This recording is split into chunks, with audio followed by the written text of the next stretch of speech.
conundrum. Nobody told them. You better get that in writing. And here's the woman that you need to know. There's someone you should know. So what do you want to do? I just want to get in the business. There's someone you should know. So do you know who Harry Fox is? You tell me to do from church to the big. There's someone you should know. But where do I need to go?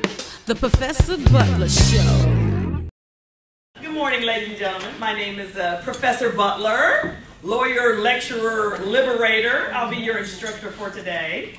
Welcome to Conquering the Copyright Conundrum, where that's exactly what we're going to do. We're going to conquer the very complicated subject of copyright, but I'm going to try to simplify it and make it as easy and as palatable for you today as I possibly can. How do you get these rights? How do you get the copyright? How do you get this copyright protection? Anybody know? Fill out a form at the Library of Congress. Can you copyright office? Can you mail it to yourself? Oh my God! I tell you how to do it. I tell you how you do it. You create an original fixed expression. That's what you do. That's how you do it. You create an original fixed expression. Copyright protection is automatic. I don't know how many times I have to say this. It's automatic. What about they told me whoever they are, they're wrong. Amen. Oh no, we'll get to that in a minute. When you mail them to such Oh no, we'll get to that in a minute. That's not We'll get to that in a minute. okay. It's automatic. The rights I just described to you,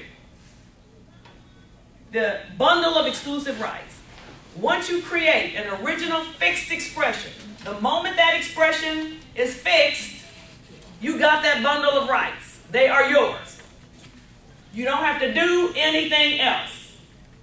There are two copyrights that I'm holding in my hand, which is why I asked Paul the questions that I did.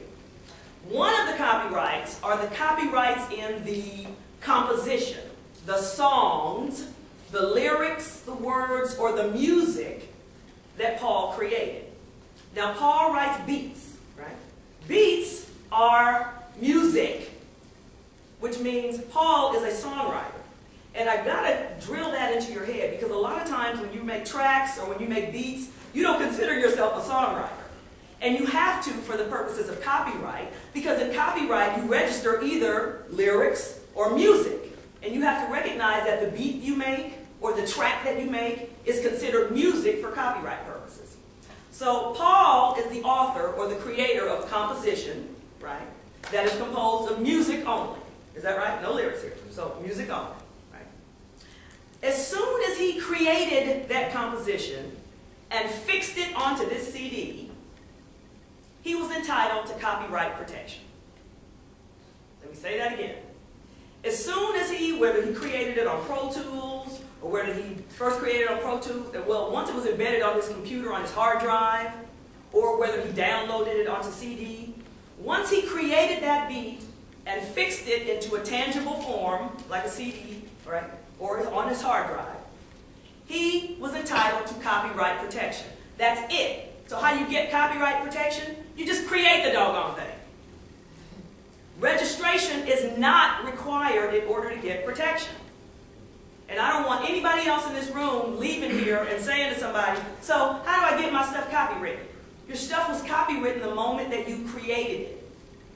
The question you're asking is, how do I register the copyright that I already own? That's what you want to know. I give an example of where, I have a real ugly car, right? And you may not like my car. Right? But that doesn't mean that you just can't come and paint it another color just because you don't like it. Right? Well, it's the same thing. If I have a song that you don't like, that doesn't mean that you just can come and remix it at your leisure. Right? Or, let's say I have a really nice car, right? And you want to advertise some work that you're doing. You just can't come take my car and drive it around town and say you're doing it for promotional purposes. Right. I'm just doing it to drive around for promotional purposes. And that should be okay with me, but it's okay for you to take my song and use my song for your work and say you're doing it for promotional purposes? And that's supposed to be okay? That's where the church got in trouble. That's where a lot of people get in trouble. People are always using other people's work for promotional purposes, and that's supposed to be okay. putting. Well, okay, well, let me use your car for. I got some promotional purposes. Let me use your car for promotional purposes. So it's the same concept. I'm sorry. Yes. It's the same as like club owners using certain actresses or athletes, putting them on there. Yes. They do that a lot. Because you know what? There's another type of intellectual property called your name and likeness, called right of publicity. My image, right? I own my image. Right. You just can't take my image and use it for promotional purposes. They do that a lot. Without my permission. Exact same thing. Exact same. Are there any questions? Because I think I just covered, I think I may have taken an extra 15 minutes, but I covered everything there was on registration. All right?